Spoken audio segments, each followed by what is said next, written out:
Nirandasya Gyananjana Shalakaya Shakshurumritam Nina Tasme Shri Gurave Namaha Gaurave Gaurachandraya Radhikaye Tadalaye Krishnaya Krishna Bhaktaya Tadbhaktaya Namo Namaha. Alors, la semaine prochaine, ici à Paris, eh bien, se tiendra le Ratha Yatra. À Jagannath Puri, je pense que c'est un peu plus tardif, mais dans pas beaucoup de temps. Hein. Ça a déjà eu lieu à New York, il y a déjà 2 semaines. Et donc, Jagannath, il se promène un peu dans le monde entier. Il montre son darshan. Et quiconque voit Jagannath sur son trône avec Subhadra, Baladev, parfois ils sont sur le même chariot, mais quand je sais qu'aux États-Unis, à New York, Los Angeles, ils ont 3 chariots, comme ils le font en Inde. Donc, il y a d'abord Baladev, ensuite il y a Subhadra, et puis après, il y a Jagannath qui vient, parce qu'il vient dans cette procession-là. Baladev étant le gourou, ensuite Subhadra qui est Bhakti Devi, et puis finalement Krishna lui-même. Alors, il y a plusieurs histoires. Et puis, il y a le Sudarshan aussi, Chakra. Pourquoi? Alors, il n'a pas un chariot spécifique, mais sur l'autel, il est à côté de Jagannath parce qu'il donne la possibilité de voir la vraie forme de Jagannath, qui est la forme de Krishna. Tout comme Mahaprabhu, Chaitanya, voyez Shri Krishna sur l'autel et pas Jagannath avec ses grands yeux, cette grande bouche. Alors, la question, évidemment, même du premier venu, c'est de dire pourquoi est-ce que Krishna il a ces grands yeux et cette grande bouche, hein? Ça n'a rien à voir avec le petit chaperon rouge, parce qu'on se rappelle ça, oh grand-mère, pourquoi tu as des grands yeux, c'est pour mieux te voir, etc. Alors, il y a aussi de ça aussi, que Krishna il a des grands yeux pour voir l'univers entier. Jagannath, hein? Jaga c'est l'univers, Nath c'est le Seigneur de l'univers, donc il voit tout le monde. Mais en même temps, c'est une forme qu'il a adoptée, lui, son frère et sa sœur, pour le bénéfice de tous les êtres vivants, tous ceux qui voient Jagannath sur le char, Ratha Yatra, eh bien, ils obtiendront la libération, soit dans cette vie, soit dans la vie prochaine. En tout cas, ils ne reprendront pas naissance comme un animal, simplement en voyant Jagannath qui passe sur son char, le Ratha Yatra. Et donc, il y a plusieurs histoires qui sont racontées pour expliquer pourquoi il a cette forme. La plus connue, c'est celle qu'on trouve dans le Skanda Purana, donc un des Puranas majeurs, qui décrit donc une divinité fabuleuse, Nila Madhava, qui habite dans un endroit caché. Et le roi Indradyumna, eh bien, il veut voir cette Murti parce qu'il en a entendu parler, mais personne ne sait où elle est. C'est dans un endroit caché en plein milieu de la jungle. Et donc, il envoie ses ministres un peu partout, dans toutes les directions, et un de ses ministres, Vidyapati, ne revient pas au bout de quelques mois, et donc il cherche toujours le lieu secret où habite Nila Madhava. C'est une Murti de Vishnu à 4 bras qui est d'un bleu extraordinaire. Et lui, il a entendu que certains habitants, il arrive dans un village et dans ce village qui est tenu par des Shabara, c'est des indigènes qui s'occupent de cochons. Et il a entendu qu'il y avait des gens qui savaient où était Nila Madhava. Il va dans une maison, il n'y a que la fille du brahmana qui l'accueille, enfin de la personne qui l'accueille, c'est un prêtre des Shabara. Et donc cette jeune femme l'accueille et puis lui revient très tard le soir, le père revient et il a une odeur exquise qui émane de lui. Et Vidyapati est tout à fait étonné d'où vient cette odeur exquise, etc. Le lendemain, le père dit à la fille, tu t'occupes de cet invité, tu fais en sorte qu'il se sente chez lui. et il s'éclipse donc aussi dans l'après-midi et il ne revient que tard le soir, toujours avec cette odeur très, très, très sucrée, très parfumée. Et il suspecte que ça vient en fait le darshan de Nila Madhava. Et donc, la fille de cet homme qui l'accueille chez lui va s'attacher à Vidyapati et c'est réciproque. Donc, ils vont se marier. Le père va accorder la main de sa fille. Il va les marier. Une fois qu'ils sont mariés, il va lui demander, j'aimerais savoir où va ton père tous les soirs. Et quand il revient, tout son visage brille, illumine, et il a l'air très, très content. Et en plus, il y a un parfum délicieux qui émane de lui. J'aimerais savoir où il va. Et elle lui dit, non, c'est confidentiel, je ne peux pas te le dire. Donc, pendant plusieurs jours, il va insister pour savoir. Et finalement, elle va lui dire, il va contempler cette Murti qui est en plein dans la jungle, qui s'appelle Nila Madhava. Mais c'est un lieu secret, je ne sais pas où c'est, etc. Et donc, il va lui demander, j'aimerais accompagner ton père. Et elle ne veut pas, mais il réussit à la convaincre et elle va aussi exercer un chantage sur son père. Elle va lui dire, je veux que mon mari vienne avec toi la prochaine fois. Lui ne veut pas parce que c'est un endroit secret. Parce qu'il dit, si c'est connu, après tout le monde va venir et la Murti donc ne pourra plus être l'objet exclusif de ses soins. Donc, il refuse, mais elle menace de se suicider. Donc, il finit par accepter et il dit à Vidyapati, tu peux venir avec moi, mais on va te bander les yeux. Et donc, Vidyapati, il pense à quelque chose qui ressemble étrangement à l'histoire du petit Pousset. Là, on est dans les contes. Hein, et ça ressemble un peu à ce conte-là où il va semer derrière lui des graines.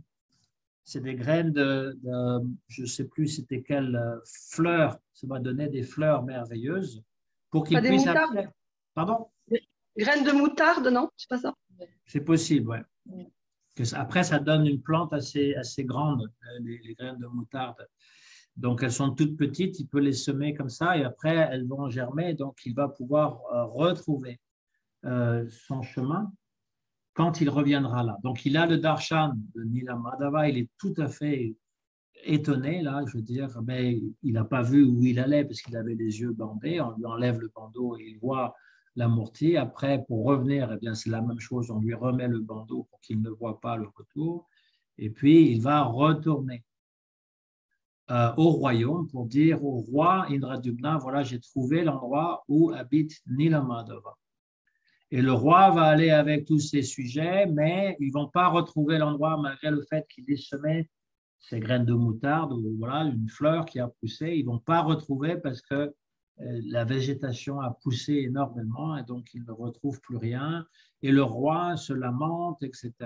Et il fait vœu, lui aussi, de jeûner jusqu'à la mort. Il est près de la mer jusqu'à ce que Nila Madhava se manifeste à lui. Et donc, il se manifeste en rêve à lui. Et il lui dit aussi, il entend une voix aérienne qui lui dit, je me manifesterai sous la forme de trois morceaux d'arbres qui vont venir de la mer. Et donc, finalement, ces trois morceaux d'arbres arrivent et il faut, un peu comme c'était Michel-Ange qui disait que lorsqu'il faisait une statue, eh bien, il y avait déjà la forme dans la statue, il ne faisait qu'enlever le surplus. Et donc, de la même manière, Jagannath, il est déjà présent dans l'arbre, il faut simplement enlever le surplus. Mais il fait appel à Vishvakarma, donc un ébéniste qui est céleste, pour faire dans l'identique la Murti de Nila Madhava. Mais il pose une condition, tu ne m'interromps pas, je ferme les portes, je travaille avec tout fermé, si tu m'interromps, je m'en vais. Et donc, il commence à faire son œuvre avec ces gros morceaux de bois. Et puis, ça dure, ça dure, ça dure. Et le roi s'impatiente. Et au bout de quelques semaines, eh bien, il va rentrer précipitamment dans la chambre où travaillait Vishvakarma. Et il va voir cette forme de Jagannath Baladev Subhadra. Il va trouver le marteau et le pic du sculpteur, mais le sculpteur a disparu. Et donc, puisqu'il a été interrompu dans son œuvre, il n'a pas pu finir de sculpter Jagannath. Et donc, il apparaît avec ses gros yeux et cette grande bouche et pas de bras, pas de jambes. Voilà, ça c'est la première histoire. Hein. Elle est plus élaborée. Elle continue après par la suite. Je l'ai simplement résumée afin d'introduire la seconde histoire, la deuxième histoire que Srila Gurudev racontait et qui est plus ou moins inscrit dans le Brihad Bhagavatamritam de Sanatana Goswami. Et c'est une histoire plus confidentielle. Il y en a aussi une troisième que je ne raconterai pas, faute de temps, et puis il pourra y avoir quelqu'un d'autre qui en parle, qui est racontée par Gaur Govinda Maharaj et aussi Gurudev qui l'a raconté aussi. Ça, c'est l'histoire la plus confidentielle. Moi, je vous raconte cette deuxième histoire de l'apparition de Jagannath. Vous l'avez peut-être déjà entendue. Elle apparaît, selon Gurudev, dans le cœur des grands bhaktas, des Mahabhagavat, et elle est aussi dans les écrits des Goswamis, et tout particulièrement de Sanatana Goswami. On sait que Krishna naît à deux endroits. Il naît à Gokula, comme le fils de Yashoda, et il naît aussi en tant qu'adolescent avec 4 bras à Mathura, parce que Sri Bhaktivedanta Narayana Goswami Maharaj, il nous explique comment, en fait, Krishna est vraiment né à Vrindavan, parce qu'à Vrindavan, eh bien, il naît comme un bébé et ils ont coupé le cordon ombilical qui reliait bébé Krishna à Yashoda, alors que quand il naît à Mathura, il apparaît avec 4 bras comme Vasudev, c'est-à-dire Krishna, Vishnu Krishna, avec des emblèmes dans chaque main. Et après, il va devenir comme un enfant après, pour que Vasudev le père puisse l'amener à Gokul, à Vrindavan. Et donc, il y a déjà ces deux histoires pour montrer qu'il y a une histoire qui est plus générale et qui est plus dans le sentiment des dévots qui adorent Bhagavan sous l'opulence, sous la Aishwarya. Aishwarya, ça vient du mot Ishwara. Ishwara, ça veut dire le Seigneur. Aishwarya, donc, c'est la seigneurie.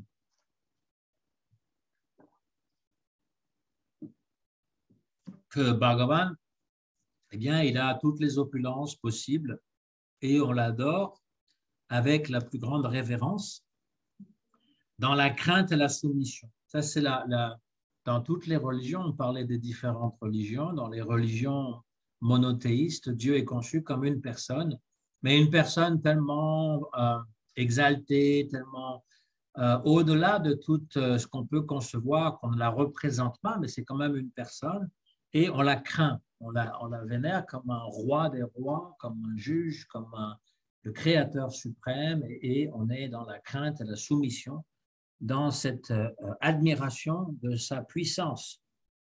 Et l'autre histoire, celle de Krishna à Vrindavan, c'est pour montrer que Krishna, eh bien, il accepte la forme humaine et il va assumer aussi le fait d'être un bébé pour qu'on s'occupe de lui. Et donc, il aura tous ces divertissements à Vrindavan quand il est enfant. Il est tellement adorable que les gopis plus âgées, elles disent entre elles, elles lui disent aussi à lui, si tu danses pour nous, on va te donner un ladou. Et donc Krishna et Balaram se mettent à danser pour les gopis plus âgées et elles frappent des mains comme ça et elles donnent à chaque fois des ladous. Et Krishna, il est content parce qu'il a des ladous et il continue à danser. aussi ce Krishna-là, quand son père lui demande « Amène-moi mes sandales », il les met sur sa tête et il va les amener à son père. C'est lui qui est soumis à son père. C'est pas le contraire. C'est pas le dévot qui est soumis à Bhagavan. C'est lui qui est soumis à ses bhaktas. Et puis, il a tous ces divertissements avec Yashoda Mai, sa mère. Il lui fait voir la forme universelle à l'intérieur de sa bouche deux fois, à deux reprises. Hein. Une fois, eh bien, il a mangé de la terre. Et des amis disent à Yashoda, ton fils a mangé de la terre. Et lui, il dit, non, non, non, je n'ai pas mangé de la terre. Elle dit, pourquoi tu mens? Donc, il lui dit, mais non, je n'ai pas mangé de la terre. Il dit, ouvre la bouche. Donc, il ouvre la bouche et non seulement il montre toute la terre à l'intérieur de sa bouche, mais tout l'univers entier, même les dieux, hein, les galaxies, elle se voit elle-même aussi. Et elle est complètement perturbée. Elle dit, qu'est-ce que c'est ça? Est-ce que c'est un rêve? Est-ce que c'est la Maya? Est-ce que mon fils est un être divin? Et quand il se réalise cela, Krishna dit, ah, c'est pas bon, ma mère, elle commence à développer ce sentiment d'Aishwarya, ce sentiment de révérence qu'ont tous les bhaktas en général. Mais moi, je veux être son petit Lala, son fils. Et donc, il lui enlève cette sensation, elle retrouve son fils bien-aimé, qu'elle cajole et qu'elle nourrit. Et une autre fois, enfin plein de fois, il a des divertissements comme ça. Et donc, ça, c'est les divertissements qu'il a à Vrindavan. Et on y reviendra juste après, le divertissement de Vrindavan, parce que il va tuer de nombreux démons aussi. Ça, c'est le Vasudev Krishna ou le Narayan Krishna à l'intérieur de Krishna qui tue tous les démons, Putana, et puis Trinivarta, et puis Agasura. Et lorsqu'il atteint l'âge de 11 ans, eh bien, comme ça, va envoyer Akrura à Vrindavan. Akrura, c'est son oncle, et il va lui dire, tes parents qui sont à Mathura s'inquiètent pour toi et comme ça menacent de les tuer. Si tu ne viens pas toi-même à Mathura, tu dois venir. Donc il va là-bas. Il va se débarrasser de Kamsa, de tous les autres rois maléfiques. Et il voit la souffrance de Vasudeva et Devaki, les deux parents de Mathura. Kamsa a tué tous leurs enfants. Ils ont été enchaînés, emprisonnés dans la prison de Kamsa. Et Krishna et Balaram décident par compassion, nous allons rester à Mathura auprès de nos parents parce qu'ils ont déjà assez souffert. Après, on retournera à Vrindavan, mais pour l'instant, on reste. Et parce qu'ils étaient toujours attaqués par Jarasandha, un roi très jaloux, très envieux, qui a attaqué 21 fois Mathura. À un moment donné, Krishna décide qu'il va emmener tous les habitants de Mathura, qui est juste à côté de Vrindavan. Hein. De l'autre côté, au Gujarat, près de la mer, à Dwarka. Il va déplacer en une nuit et il va créer toutes sortes de palais. Et là, plus tard, il va se marier avec 16 108 femmes. Le chiffre est symbolique, évidemment. Et puis, c'est pour montrer que Krishna, eh bien, il a cette puissance et qu'il est l'âme et le maître universel de toutes les âmes. Et donc, pour montrer cette opulence, il y a aussi 16 108 palais. Et et puis il va rester là longtemps parce qu'à chaque fois qu'il voudra partir, les habitants de Dwarka, son père, sa mère et tous les autres disent non, reste encore un peu avec nous. Donc il reste, il continue à rester. Et Narada, il se promène dans l'univers entier. Il est allé sur la planète d'Indra, de Brahma, de Shiva. À chaque fois, il a demandé, on m'a dit que tu étais le plus grand des bhaktas et j'aimerais pouvoir apprendre de toi quel est son secret. Et chaque fois, Indra a dit, il y a quelqu'un de plus grand que moi. Donc, il est allé à Brahmaloka. Brahmaloka a dit, il y a quelqu'un qui est plus grand que moi, c'est Shiva. Shiva a dit, mais Prahlad Maharaj, il adore Nrishingadev, il est beaucoup plus élevé, beaucoup plus enclin à la bhakti que moi. Ensuite, Prahlad l'envoie voir Hanuman qui sert constamment Ram dans la planète Ayodhya. Et puis Hanuman va dire les Pandavas, ils ont beaucoup plus d'intimité avec Bhagavan. Hein, ils sont liés par le sang à Krishna, ils sont nés cousins. Donc, va voir les Pandavas Indraprastha. Et puis de là, les Pandavas dire, mais c'est ceux qui habitent à Dwaraka qui sont vraiment plus élevés que nous. Et là, Narada va se rendre à Dwaraka. L'idée, c'est écrit dans le Brihad Bhagavatamritam, cette histoire que chaque dévot considère qu'il y a toujours quelqu'un de plus avancé que lui et ne va jamais accepter qu'on puisse le décrire comme le meilleur des bhaktas. Il va toujours dire il y a quelqu'un de beaucoup plus avancé que lui, va le voir. Et donc Narada va d'une personnalité à l'autre, ils sont tous des personnalités exaltées, mais ils ont des particularités qui nous montrent qu'ils sont toujours plus intimes avec Bhagavan. Et à Dwarka, Narada Muni va découvrir ces 16 108 palais avec Krishna qui fait des choses différentes dans chaque palais. Il va être vraiment émerveillé par toutes les puissances de Krishna. Et quand Krishna ne sera pas là, il va s'adresser aux reines de Krishna, les reines les plus intimes, il y en a 8 en particulier, qui sont dirigées surtout par Rukmini et Satyabhama, et il va leur dire, vous êtes assurément les bhaktines les plus proches de Krishna, parce que vous êtes toujours en sa compagnie, et vous êtes ses reines préférées ici à Dwaraka. Et Rukmini, elle dit, moi j'aimerais bien qu'il considère que je suis la préférée et que je suis la plus intime pour lui.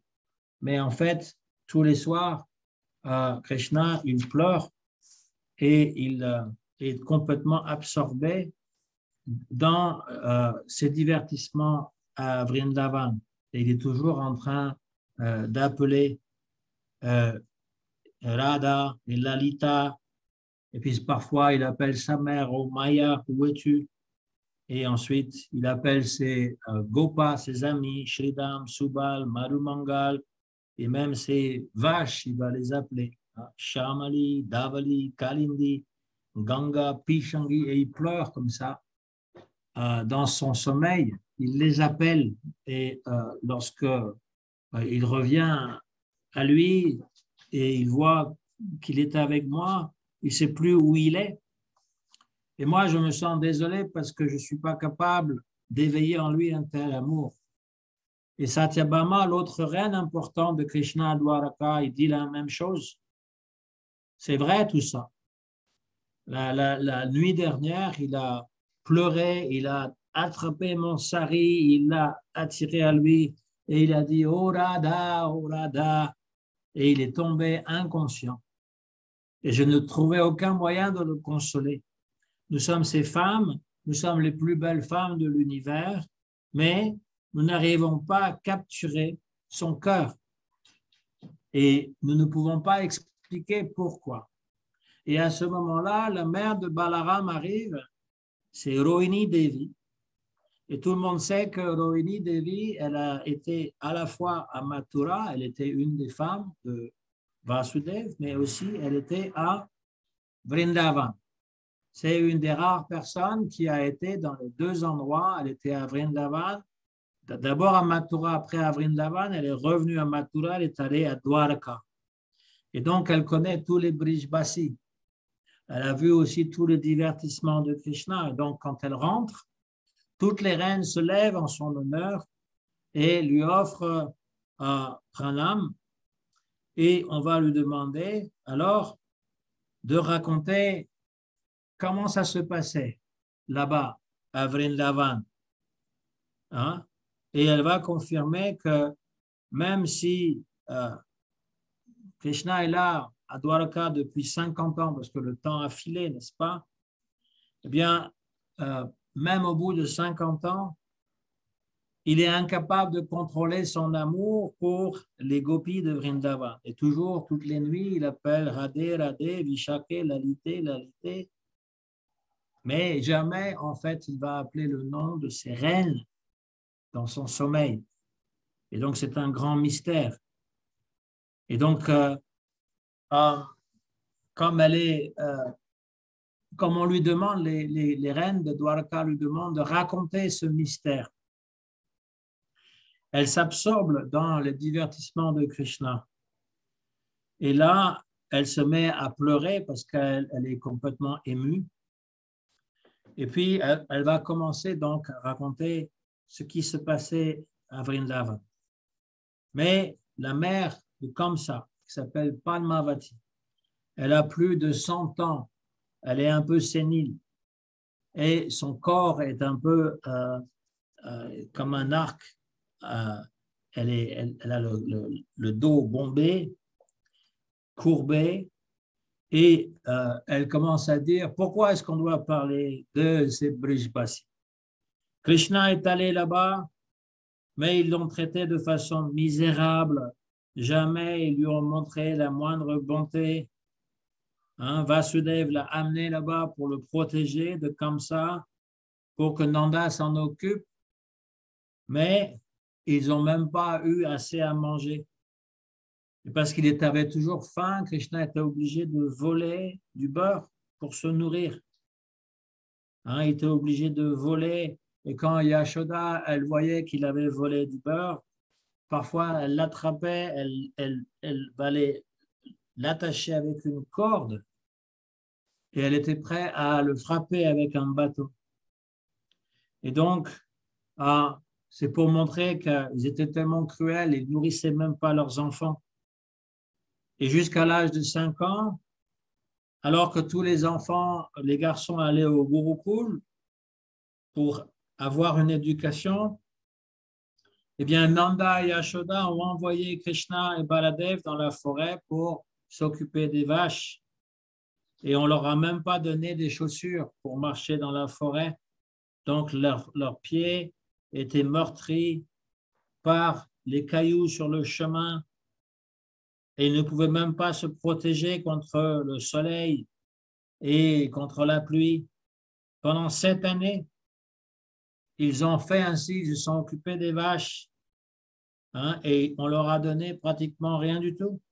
Et donc, moi, je pense qu'on devrait consulter les prêtres et calculer combien, en fait, vaut leur service. Je ne sais pas, ils ont donc, pendant 11 ans, ils se sont occupés de Krishna et Balaram de façon très misérable. Nous serons généreux. Nous allons calculer approximativement qu'est-ce que ça pouvait valoir comme argent et on va même mettre le double. Comme ça, ils ne pourront pas nous accuser. Ils auront absolument ce qu'ils veulent. Et donc, elle commence à délirer de la façon et Rohini, elle devient en colère et lui dit, mais je sais très bien, toi, quel genre de femme tu es. Tu as couché avec un démon et tu as obtenu comme ça, parce qu'il y a une histoire qui montre qu'en fait, comme ça, il est né quand un démon, attiré par Padmavati quand elle était jeune, il s'est déguisé en son mari, elle a cru que c'était son mari, elle a couché avec lui et donc comme ça, il est né. Après, elle a su que c'était un démon. Et donc, Rohini lui rappelle, tu veux parler de choses qui fâchent? Moi, je vais te dire ce que tu as fait. Et donc là, Padmavati, elle est partie en colère. De toute façon, elle était à moitié sénile. Mais c'est juste pour montrer que si nous ne comprenons pas les divertissements de Krishna, on peut les interpréter complètement de façon erronée. Donc, Rohini, elle va décrire ce qu'elle a retenu de ce qu'elle a vu et entendu des divertissements de Krishna à Vrindavan. Et il disait que tous les Brijbasi étaient absolument absorbés dans l'amour pour Krishna, le prema, et que sans lui, ils ne pouvaient même pas rester en vie. Et que pour eux, juste un moment de séparation, c'était comme un jour de Brahma. Quand Putana est arrivée, qu'elle a kidnappé, qu'elle a voulu empoisonner Krishna qui avait juste 6 jours et qu'elle a commencé à aller dans les airs eh bien, tous les Brijbasi et surtout Yashoda ont eu le sentiment qu'ils étaient en train de mourir. Et c'est seulement quand Krishna a touché le corps de Yashoda qu'elle est revenue à la vie. Et tout le monde, là-bas à Vrindavan, aime Krishna comme si c'était leur propre fils. Que dire des gopis, que dire des gopas, même les vaches de Braja n'allaient pas nourrir leurs veaux de leur lait sans voir d'abord Krishna. Et les arbres, et les arbustes, et même les insectes, et même les vers de terre, et les animaux, et les oiseaux, et même les rivières, et les lacs, et les montagnes. Tout le monde aime Krishna.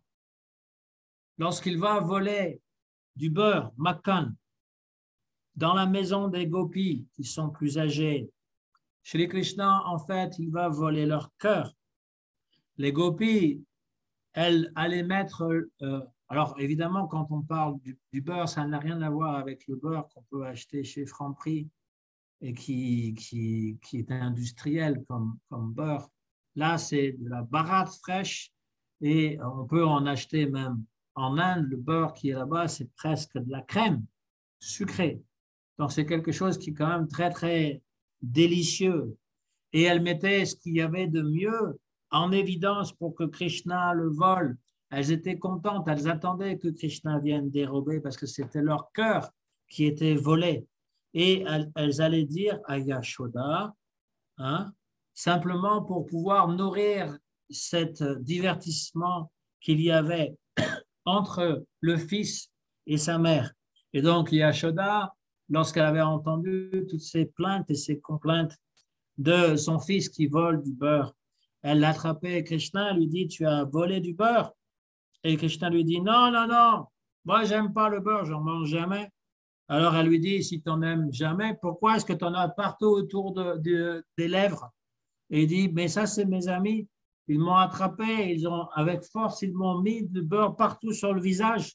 Moi je vais avec les vaches toute la journée et je n'ai pas le temps pour aller voler du beurre. Et tu m'appelles un voleur simplement parce que je ne suis pas ton fils. C'est la preuve que tu m'aimes pas, je ne suis pas ton fils. Et donc, quand Yashoda, elle entend ça, elle se met à pleurer.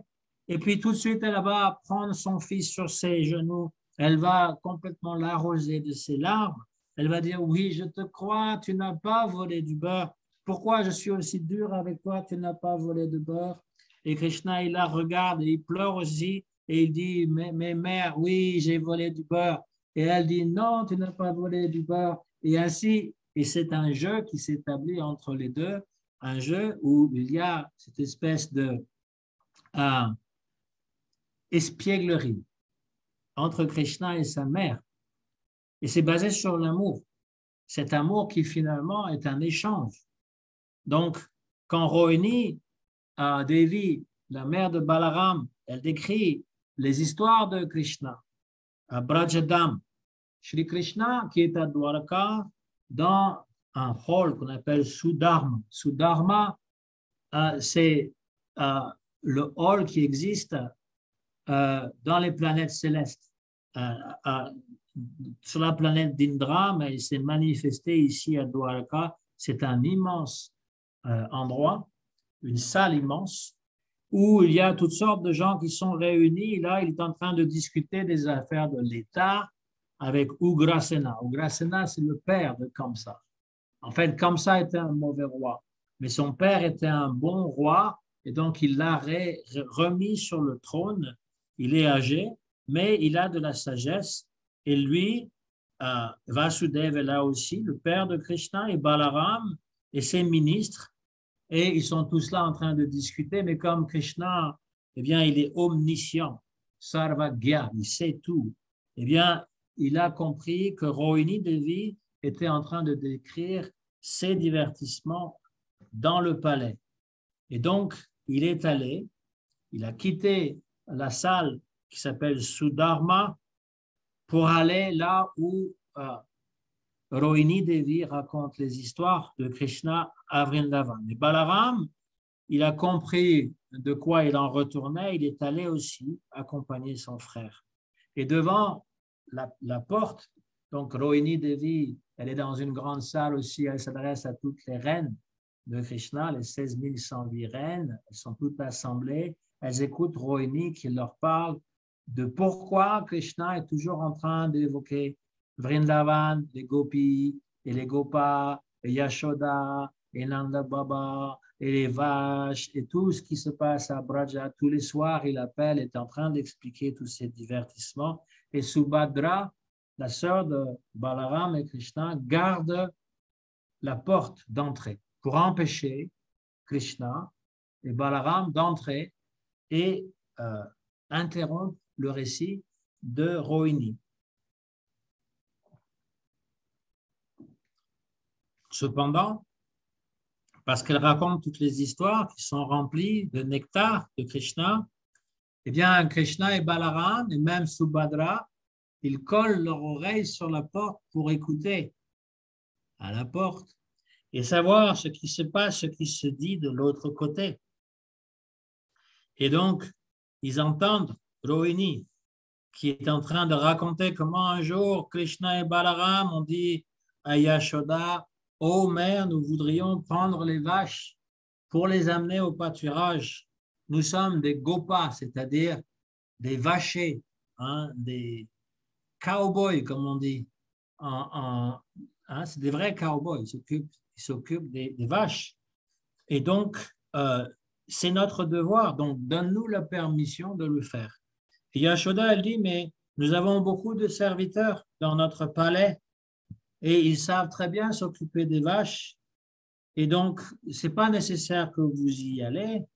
Et en plus, vous avez des pieds très délicats. Vous allez marcher sur des sentiers qui sont pleins de petites cailloux. Et puis, il y a des choses qui piquent sur le chemin. Donc, comment est-ce que vous allez pouvoir marcher sans vous blesser? Et puis, votre corps est aussi doux que du beurre. Comment vous allez tolérer la chaleur épouvantable du soleil dans la journée? Hein? Et donc, ils ont continué cependant à dire, mais nous voulons y aller. Donc, Yashoda et Nanda, ils ont amené des chaussures adéquates pour marcher dans la forêt et aussi des ombrelles pour se protéger contre le soleil. Mais Krishna a dit, nous adorons les vaches, nous adorons les veaux, hein, parce que les vaches nous donnent du lait et elles n'ont pas de chaussures aux pieds, elles vont dans la forêt, elles n'ont pas de chaussures aux pieds, elles n'ont pas d'ombrelle au-dessus de leur tête. Donc, si vous voulez nous donner ça, il va falloir donner à chaque vache 4 chaussures, 2 paires de chaussures, des Adidas, tiens. Adi, ça veut dire le premier, Das, le serviteur du premier. Vous allez mettre des belles baskets au pied de chaque vache avec une petite ombrelle sur la tête pour la protéger du soleil. Et comme ce n'était pas possible, eh bien, Yashoda et Nanda, à grand regret, les ont laissés. Donc, prendre les vaches et aller dans la forêt pieds nus. Et ils ont été accompagnés par tous leurs petits camarades. Mais Yashoda et Nanda les ont accompagnés sur le chemin parce qu'ils étaient dans une grande séparation, ils étaient anxieux. Et donc, Krishna, il dit, mais vous inquiétez pas, il s'arrête, il dit, vous inquiétez pas, retournez chez vous, tout va bien aller. Hein, il n'y a rien sur le chemin qui va blesser nos pieds. Regardez les vaches avec leur grande queue, c'est comme des balais. Elles ont tout balayé sur le chemin, tous les petits cailloux et puis toutes les épines qui pourraient rentrer dans les pieds. Donc, vous n'avez pas à vous inquiéter. Et après, moi, pour revenir, tout ce que j'ai à faire, c'est prendre ma flûte. Et elles vont toutes venir, toutes les vaches vont venir. Il n'y a absolument rien de difficile, ne vous inquiétez pas. Mais même après avoir entendu ça, Nanda Baba et Yashoda, ils ont continué à marcher avec eux. Ils ne pouvaient pas les laisser. Et donc, Krishna leur a dit, ne vous inquiétez pas, je retournerai vous voir très bien. Alors, Yashoda et Nanda se sont arrêtés et ils ont regardé leur fils bien-aimé partir dans la forêt. Et quand Krishna a disparu de leur vision, ils sont retournés à Nanda Bhavan complètement désespérés, comme quelqu'un qui aurait perdu tout son avoir, tout l'argent qu'il avait accumulé, qui vient maintenant faire faillite. Ils sont retournés. Voilà ce que Rohini, elle raconte. Et puis elle continue.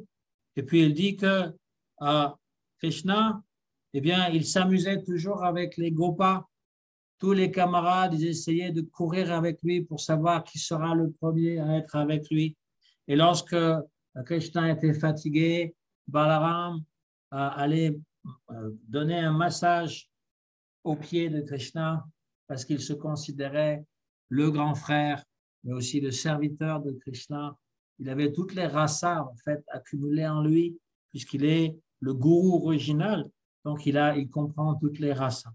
Et lorsqu'il est midi, chacun va prendre leur repas et ils vont faire un grand cercle autour de Krishna. Et chacun a l'impression que Krishna les regarde uniquement eux. C'est comme avec les gopis, lorsqu'il a le cercle de la Rasa Lila, chaque gopi pense que Krishna est avec elle. Et bien de la même manière, chaque gopa pense que Krishna le regarde juste, tout spécifiquement. Et donc, à Rohini, elle dit à Dwaraka, hein, vous les reines, vous voyez Krishna comme le Seigneur suprême, Bhagavan. Parfois, vous avez Darshan quand il a 4 bras. Par exemple, lorsque Krishna est en train de plaisanter avec Rukmini Devi et qu'il lui dit, je ne suis pas un bon mari pour toi, tu étais promis à Shishupal, il a plein d'argent, il vit dans des endroits très opulents. Moi, on ne peut pas me faire confiance. Tous mes dévots, en fait, eh bien, ils sont pauvres et je ne tiens pas parole. Donc, tu devrais me quitter et aller te marier à Shishupal. Krishna, il s'ennuyait de Vrindavan, où il avait l'habitude de dire ce genre de choses aux gopis. Et quand il disait ça, les gopis se mettaient en colère et commençaient à le traiter de tous les noms. Mais là, Rukmini, elle le prend au sérieux, au premier niveau. Et donc, elle pense que Krishna veut la quitter et donc elle tombe évanouie. Et donc, il est marqué dans le livre de Krishna et dans le Srimad Bhagavatam que Krishna la rattrape avant qu'elle ne se fasse mal en tombant par terre. Il a 2 de ses bras qui va soutenir la tête et les 2 autres bras qui va l'enlacer comme cela pour montrer qu'il assume ses 4 bras. Et donc, elles ont l'habitude de voir de temps en temps ces 4 bras, les bras que Narayan, il adopte dans cette Eshwari, cette opulence. Ils savent qu'il est Bhagavan. Mais à Vrindavan, les Brajbasis, jamais ils pensent que Krishna est Bhagavan. Ils le voient seulement comme leur fils, comme leur ami, comme leur amant, comme un gopa, un petit vacher innocent. À Braja, Krishna est habillé avec la plume de paon sur la tête et il a parfois un turban et il a une guirlande de fleurs sylvestres autour du cou qui contient 5 sortes de fleurs, 5 sortes de couleurs de fleurs. Et quand il place sa flûte sur ses lèvres et qu'il commence à jouer dessus, tous les Brajbasis oublient toutes leurs activités et deviennent complètement absorbés dans le son de la flûte. La nature elle-même change. Les oiseaux, les animaux, les insectes, les êtres humains, tout change. Tout ce qui est immobile devient mobile. Tout ce qui est mobile devient immobile. La rivière arrête de couler. Les pierres se mettent à fondre. Le son de la flûte a un effet aussi incroyable sur les gopis. Et donc, Rohini, elle décrit cet attrait incroyable que Krishna exerce sur tout le monde. On a cette description dans le Brihad Bhagavatamritam de Sanatana Goswami de façon assez succincte. Et là, vient après l'amour des gopis pour Krishna. Radha, Lalita, Vishaka, et même Chandravali, toutes les autres demoiselles de Braj sont du même âge que Krishna et ils ont joué avec lui depuis qu'ils sont enfants. Et c'est pour cette raison que Krishna et les gopis ont une affection très profonde pour l'un envers l'autre.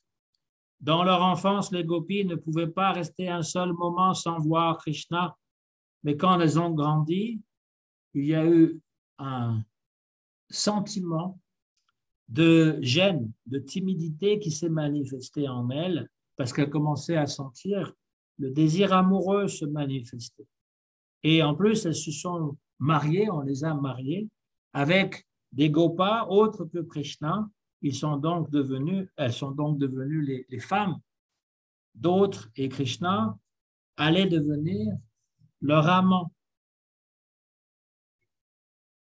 Donc, voilà comment les gopis, elles cultivaient cet amour pour Krishna.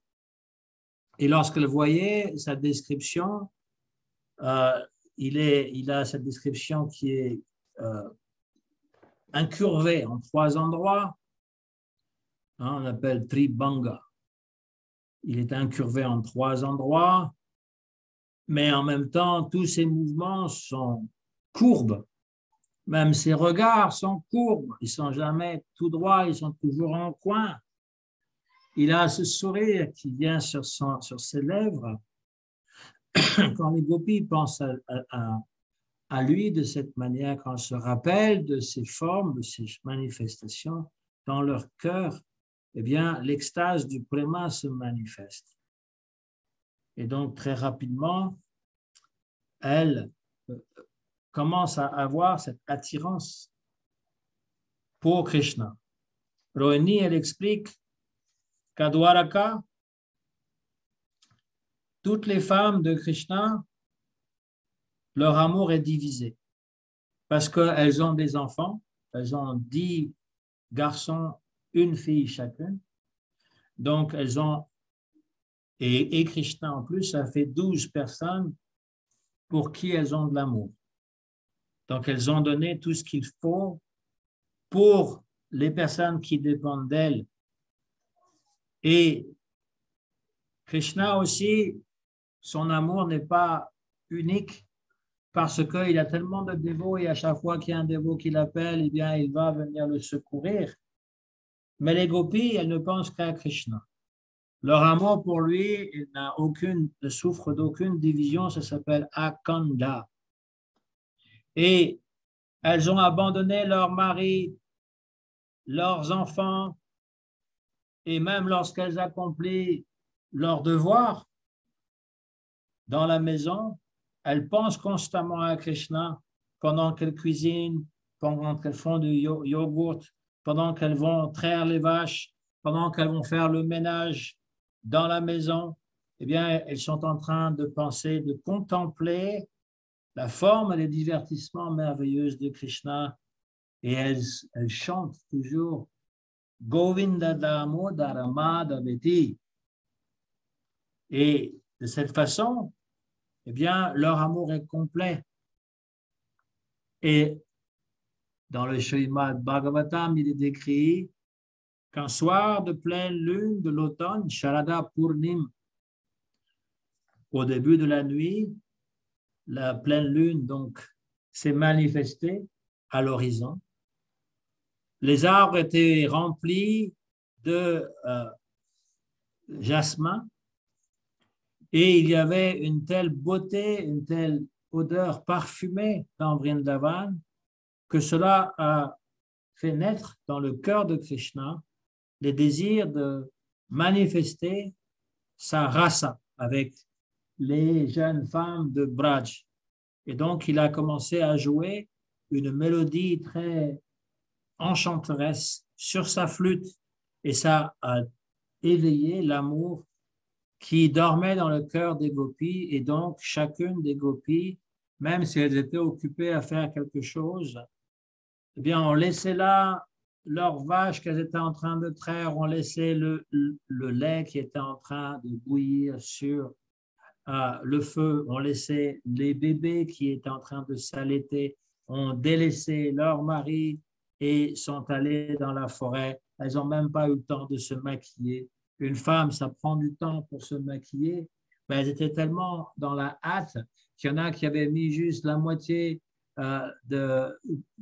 du maquillage pour les yeux, du kajal. Et ensuite, il y en a qui avaient mis leurs vêtements en haut, ils l'avaient mis en bas et vice-versa. Et elles sont parties un peu comme des folles, on va dire, parce que qui les aurait vues aurait pensé qu'elles étaient dérangées. Elles étaient dérangées par Krishna. Elles voulaient le rencontrer. Et donc, lorsqu'elles ont vu Krishna et après un échange amoureux, eh bien, cette rasalila a commencé à prendre place. Et Krishna, au bout d'un certain temps, il leur a dit, mes chers gopis, hein, vous êtes tellement purs, vous êtes tellement dévoués à moi que votre amour est vraiment débordant. Je ne peux pas vous rembourser la dette que j'ai contractée avec vous, même si je devais prendre naissance comme Brahma, ce serait impossible pour moi parce que votre amour est au-delà de tout. Et donc, ici, l'amour des gopis est décrit comme super excellent, mais au-dessus même de l'amour des gopis, il y a l'amour de Srimati Radharani. Et cet amour, il est comme rempli d'une extase toute particulière. Quand Krishna voit Srimati Radharani, sa flûte tombe de ses mains, son ornement avec sa couronne avec la plume de pan tombe de sa tête, son pitambar, c'est-à-dire qu'il a un châle autour du cou qui est jaune, ça tombe aussi. Et là, Madhu Mangal l'attrape, elle lui dit, mais qu'est-ce que tu fais? Il y a le père et la mère qui est avec nous. Tu ne peux pas manifester ces symptômes devant tout le monde. Et donc, en entendant Madhu Mangal, Krishna, il retrouve conscience. Mais Radharani, elle a cet effet sur lui. Et donc, un jour aussi, Radha est assis sur ses genoux. Et puis, il y a une abeille qui vient et qui est attirée par le parfum des pieds de Srimati Radharani. Elle a du kumkum sur la plante des pieds. Et donc, puisque c'est tellement bien mis sur ses pieds, ça ressemble à une fleur de lotus. Et ça a le parfum aussi d'une fleur de lotus et même mélangé avec toutes sortes d'autres parfums. Donc, l'abeille est intoxiquée, elle croit que c'est une fleur de lotus et elle tourne autour des pieds. Et Radha, elle commence à avoir peur.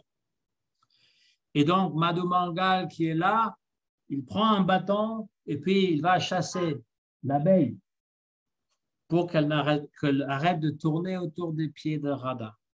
Et donc, il va la mener au loin et il va revenir en disant, ne vous inquiétez pas, j'ai chassé Madhusudan, parce qu'un nom de l'abeille, c'est Madhu. Elle est attirée par le madhu, par le miel. Sudan, elle extrait le miel de la fleur, donc elle est appelée Madhusudan. Mais c'est aussi un nom de Krishna. Krishna aussi qui est soit le tueur de démons Madhu ou soit celui qui goûte au Madhu. Ce Madhu, ce miel, c'est l'amour que ces dévots ont pour lui. Donc il dit, j'ai chassé Madhusudan, ça veut dire l'abeille loin de là, mais elle entend Radha, oh, Madhusudan, Krishna n'est plus là. Et là, elle se met à pleurer abondamment. Elle est dans une extase qu'on appelle Prema Vaishitya, c'est-à-dire cette extase où on a l'impression que l'être aimé n'est pas là alors qu'il est devant. Et Krishna, en voyant ça, lui-même aussi oublie que Radha est sur ses genoux et aussi s'exclame, où est Radha, où est Radha? Et là, il réalise, Krishna, que l'amour que Radha a pour lui est tellement exalté, tellement élevé, que même en sa présence, elle a l'impression qu'il n'est pas là. Alors que quand il n'est pas là et qu'elle voit un nuage de pluie, elle va le suivre pensant que c'est Krishna. Et parfois, elle voit un arbre tamal. Les arbres tamal en Inde, on les voit, ils sont noirs, ils représentent Krishna. Et elle va l'embrasser pensant que c'est moi. Et donc, il dit, même si je suis là, je ne pourrai pas la consoler. Alors qu'en mon absence, eh bien, elle pourra tout à fait me retrouver. Donc, c'est l'une des raisons pour laquelle il va quitter Vrindavan, même s'il est toujours là, mais de façon invisible, parce qu'il dit, son amour est tellement élevé que même quand je suis là, elle pense que je suis absent. Et quand je suis absent, elle pense que je suis là. En fait, l'amour de Radharani est tellement élevé qu'il n'arrive pas à comprendre la profondeur de cet amour. Qu'est-ce qu'elle voit en lui? Quelle beauté elle voit en lui? Quel est quel amour elle a pour moi? Quel plaisir elle a aussi pour en m'aimant, et donc pour essayer de comprendre le sentiment de Radharani, eh bien Krishna va venir sous la forme de Chaitanya Mahaprabhu. Et donc Chaitanya Mahaprabhu, l'aspect secret de sa venue dans ce monde, c'est pour pouvoir goûter à l'amour de Srimati Radhika et le distribuer à tous les êtres vivants. Quand il a le festival de Jagannath, eh bien, c'est Krishna et Balaram qui reviennent à Vrindavan, puisque les gopis, elles rencontrent Krishna à Kurukshetra lors de l'éclipse solaire. Et elles disent, notre cœur, c'est Vrindavan. Notre cœur est à Vrindavan, c'est Vrindavan. Nous te voyons maintenant, mais tu es habillé comme un roi. Tu viens de Dwaraka. Tu as tous ces éléphants et l'infanterie avec toi. Et nous voulons te ramener à Vrindavan, que tu reviennes avec ta plume de pan sur la tête, en train de jouer de la flûte. Et donc, s'il te plaît, reviens avec nous. Donc, le Ratha Yatra, c'est le chariot qui revient à Vrindavan. C'est ce que Mahaprabhu a démontré lorsqu'il dansait devant le char de Jagannath à Jagannath Puri.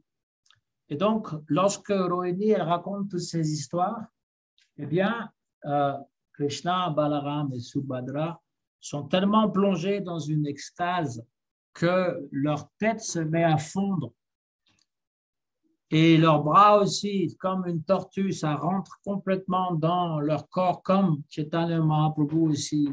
Il manifestait cette forme d'extase, ils l'ont retrouvé. Il était grand comme ça, il n'avait plus de bras, il n'avait plus de jambes, même la tête était rentrée, tout était rentré dans son corps. De la même manière, ici, tout est rentré dans le corps de Jagannath, Baladev, Subhadra. Et là, parce qu'ils entendent des choses si extraordinaires, leurs yeux s'émerveillent, deviennent grands comme ça. Et ils sont tellement contents qu'il y a un grand sourire qui traverse toute leur bouche. Et donc, la forme qui assume Krishna, c'est celle de Jagannath, Baladev, Subhadraji. Et lorsqu'ils reviennent à eux, eh bien, Narada est tout confus. Il dit, c'est ma faute. C'est moi qui ai causé tout ça. C'est moi qui ai voulu savoir qui étaient en fait les dévots les plus exaltés. Et donc, Rohini nous a raconté qu'en fait, c'est à Vrindavan et ultimement, c'est Srimati Radharani. Et en entendant cela, Krishna dit, mais tu n'as commis aucune faute. Je suis très content que tu m'as fait rappeler Vrindavan, que j'ai pu entendre tout cela. Demande-moi une bénédiction et je te l'accorderai. Et donc, il dit, Narada, la seule bénédiction que je veux, c'est que vous puissiez manifester cette forme que vous avez montrée, la forme d'extase. Jagannath, Baladev, Subhadraji, que vous pouvez la montrer à vos dévots et ainsi ils seront libérés en la voyant. Et donc, Krishna dit, Tatastu, ainsi soit-il. Et je vais aussi mettre mon Sudarshan à Jagannath Puri, je me manifesterai à Jagannath Puri et mon Sudarshan pour que les dévots voient ma forme réelle. Chez Chaitanya Mahaprabhu, ils ne voyaient pas Jagannath avec des grands yeux et une grande bouche, ils voyaient uniquement Krishna en train de jouer de la flûte à Vrindavan. Donc voilà l'histoire confidentielle de la manifestation de Jagannath sous sa forme. Et puis, pourquoi il va se promener comme ça entre Jagannath Puri qui est Dwaraka jusqu'à Gundicha, le temple de Gundicha qui est Vrindavan, le jardin de Vrindavan. Ça, c'est raconté dans le Chaitanya Charitamrita. Puis, il y a une troisième histoire, je ne la raconterai pas parce que ça fait déjà assez long, mais qui est dans le même état d'esprit où Krishna, en fait, il revient à Vrindavan. Voilà, pour cette histoire. Panchakalpa tarubhyacha kripasindhu bevacha patitaram pavanebhyo vaishnavebhyo namo namah. Merci à vous tous.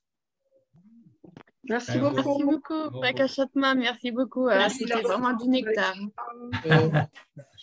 Vraiment du nectar. J'ai une question. Ouais. C'est dans le Chaitanya Charitamrita, elle est dans quel truc cette histoire? C'est dans Antya Lila.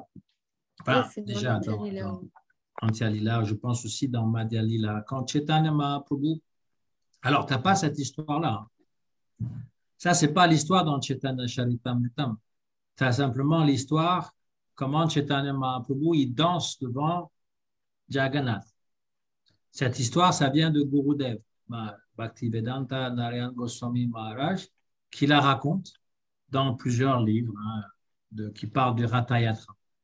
Oui, Shri Jagannath Ratha Yatra, entre autres. Celui-là, par exemple. Ah oui, je l'ai. Voilà. Mais il y en a un autre. Il y en a deux. Donc, voilà. Et l'autre histoire confidentielle, elle n'est pas non plus dans le... Et elle est aussi dans celui-là. D'accord. Qui est en anglais, j'imagine. En anglais. Donc, c'est pour ça, l'idée, c'est de raconter en français. Ben oui. Okay, et merci. donc, l'histoire de Gaur Govinda Maharaj, elle est assez semblable et différente. D'accord. Et il n'y a pas de traduction en français de ce livre que tu viens de montrer? Alors, je ne sais pas si à Bientôt. Mirepoix, ils ont fait une traduction de ce livre. Je ne sais pas.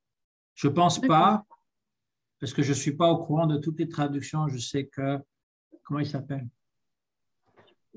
Deva Prasta, il avait traduit des livres. Je ne sais pas s'il a traduit ce livre-là. Mais ça sera bientôt. Hein. Ouais. Ça sera bientôt.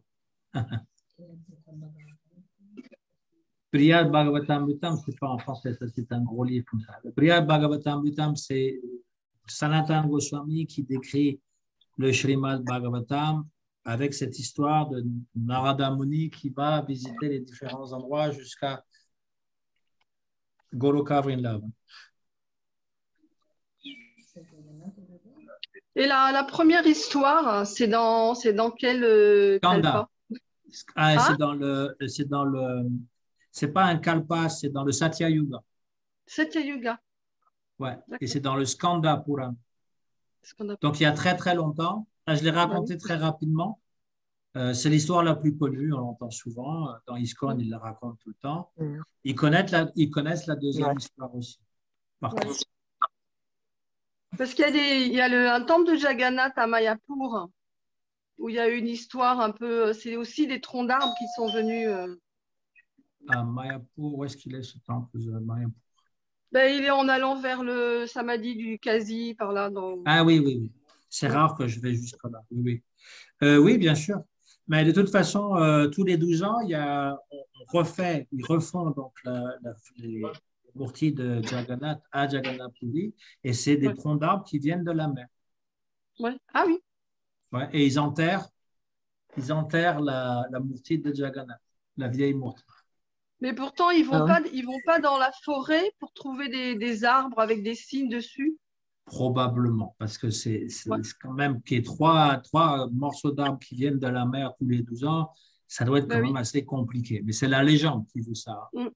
Mais probablement qu'ils vont dans la forêt pour choisir des arbres appropriés. Mais c'est tous les 12 ans. Oui, quand il y avait eu le Nava Kalevara, Ouais. le changement de l'objet mystérieux qui est dans la Murti pour mettre dans une autre.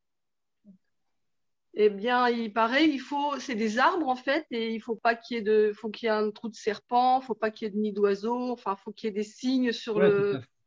Mm. Oui, oui, il y a toute, Ah ouais, il y a Ah toute une connaissance particulière, un arbre spécial, il y a avec la calculation astrologique, tout ça, effectivement. Oui. Je n'ai ouais, pas tous les détails, hein, parce que voilà, c'est sûr c'est qu'on Dieu. on nous invite pas là-dessus, mais bon. Non. Mais on a la chance de voir Jagannath dans la rue, et si on va à Jagannath Puri, si on ne se fait pas piétiner vivant, on peut voir aussi Jagannath en personne. Ah ben oui, ouais. J'y suis allée 2 fois. Ah oui, tu as vu Jagannath, hein? Ah oui, oui, oui. Ouais. Oui, oui. Allez, Ah, nous, mm, c'est on a impressionnant. un dévot ici qui est noir, et il est rentré dans le temple de Jagannath, parce Ah que ben tu as oui. des Indiens qui sont très noirs, et donc Mhm. il était accompagné de sa famille qui est indienne, et donc il est rentré, il a vu Jagannath. Ouais, Il ouais, ouais. nous a raconté ça. Mm. Oui, Ah, j'avais discuté avec des votes indiennes. Tu dois les connaître. Il y en a une, elle est d'origine belge, mais elle est indienne et c'est une disciple de Shila Govinda Maharaj. Je ne me souviens plus de son nom. Elle est en blanc. Et puis une autre, c'est une disciple indienne de Gurudev qui fait beaucoup les traductions aussi. Et on leur avait demandé avec Mani Manjari de nous décrire comment c'était à l'intérieur. Et donc, elles nous ont raconté et je m'étais dit, ça serait bien de faire un dessin, quoi, un petit peu grosso modo. parce que aussi savoir où est cette fameuse colonne où s'appuyait Chaitanya Mahaprabhu, et il y Ah avait oui, ces pleurs qui étaient tombés sur le sol et qui ont aussi, comment dire, creusé la pierre, ah oui, d'accord. comme au temple à la La Nath, natte, ouais, ouais. où on ne peut pas rentrer non plus. Là, il y a des photos qui ont été prises, mais Ah, mais on l'a vu, nous. On est allé une fois, on l'a vu. ils vous ont laissé rentrer. Ben oui, on était avec Madame Maharaj. Et ils vous ont laissé rentrer, parce que d'habitude, ils ne laissent pas rentrer les Blancs. Bah oui, on a vu l'empreinte dans la pierre. D'accord, ok. Mm. Ok. Mais bon. Bon, un jour, ils vont nous laisser rentrer au temple de Jagannath, c'est juste une question. C'est la vieille génération qui est Ben toujours parce que la jeune génération, ils n'ont aucune objection, et puis en même temps, ça va leur faire plus d'argent. dernièrement, je crois que le gouvernement était d'accord, mais c'est Ouais, c'est les ceux qui pandas, font les vieux, l'administration du temple. les Ouais. vieux pandas. Mm. Ils sont très traditionnels. Ouais, et C'est pour même ça. Gurudev, une fois, il a dit, ils m'ont même arrêté, moi, parce qu'il a des yeux bleus. Ah oui, voilà. Et ils lui ont dit, t'es pas indien. Les clairs de peau. Ouais, ils sont comme ça. Mais bon, Mm. nous, on a la chance de le voir. Et puis, on voit Patita Pavana aussi. Quand on se met de bière, on a le Jagannath pour ceux qui ne peuvent pas rentrer Ah dans oui. le temple. Ouais. Sans ça, il y a Bhubaneswar. Il y a Bhubaneswar, oui, bien Ah sûr. oui. Mais Bhubaneswar, mais Prabhupada, il a fait en sorte que Jagannath, il va dans toutes les villes. Oui. Et même ceux qui sont complètement alcoolisés, etc., ils peuvent voir Jagannath. À Et la Paris. dernière fois, ici à Paris, c'était en plein mois d'août. Mais on s'est fait arrêter, Malati et moi, par plusieurs passants. Et on n'était pas tête rasée, tout ça. Bah, je veux dire, Malati, bien sûr que non, mais ce que je dis, moi non plus. Non, mais parce qu'il y avait des dévots qui distribuaient des magazines. Mais ils sont venus nous voir, nous, pour nous demander, mais c'est quoi ce défilé? Et Ah ben donc, on oui. leur a expliqué. Ils étaient surpris. Voilà. Donc, en fait, voir Jagannath qui défile comme ça dans la rue, eh ben, ça donne cette miséricorde de voir l'une des formes traditionnelles de Krishna. Mm. Ouais, c'est exceptionnel. Ah Ouais. Donc, on peut voir Jagannath n'importe où, quel que soit le pays. On n'est pas obligé de voir ce Jagannath de Puri. Alors, On peut voir n'importe quel Jagannath. ça dépend qui le dit. Il y a certains dévots qui disent que celui de Jagannath Puri, c'est l'original, etc. Mais la pensée de Prabhupada, c'est que Jagannath, il est transcendantal et donc on peut le voir n'importe où, dans n'importe quel temple. Ouais. C'est ça l'idée. Ah ouais. Et même une fois, il est allé à Jagannath Puri, il n'est pas allé souvent, 2 fois dans sa vie, quand il était très jeune et quand il était la dernière année de sa présence sur la terre. Et on lui avait demandé de faire une présentation, mais lui, il a parlé pour ses disciples, il a dit, eh bien, Jagannath est noir, Baladev est blanc et Subhadra est jaune. Toutes les couleurs de l'humanité sont représentées. Ça veut dire que toutes les personnes, indépendamment de leur couleur, de leur pays, devraient rentrer voir Jagannath. Et il n'était pas rentré dans le temple. Il avait dit au panda, puisque vous ne laissez pas mes disciples rentrer dans le temple, moi non plus, je ne rentrerai pas. C'est quand même assez spécial. C'est spécial quand même. Ouais, ouais, ouais. Adorable. Merci à vous.